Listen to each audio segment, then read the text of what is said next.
Visualizing 3D in 2D. Introduction. Plane shapes have two measurements like length and breadth, and therefore they are called two-dimensional shapes, whereas a solid object has three measurements like length, breadth, height, or depth. Hence they are called three-dimensional shapes.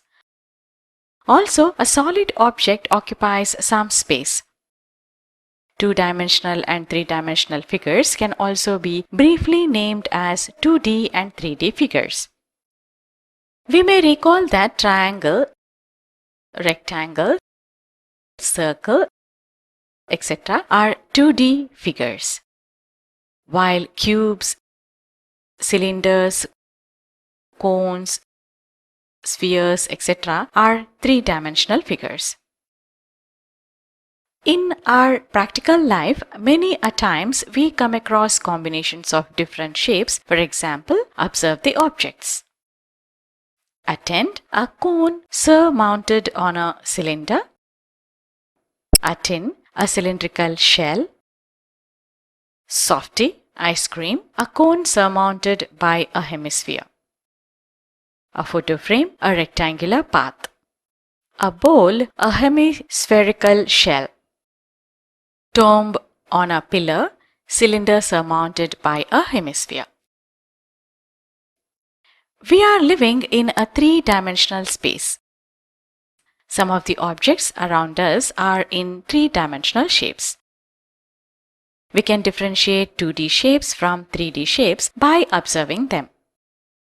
Observe the poster on the wall. The surface is of rectangular shape. How many measurements does it have?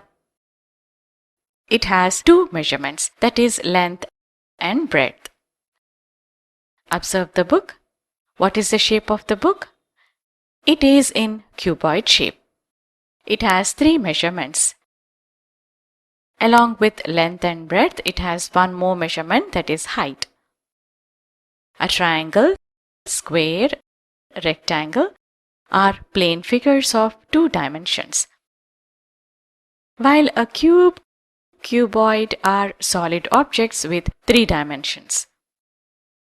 By arranging 2D objects one on another, it occupies some space and becomes a 3D object as in the figure.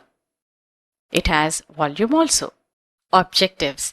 In this chapter, we will learn about views of 3D shapes. 3D objects made with cubes.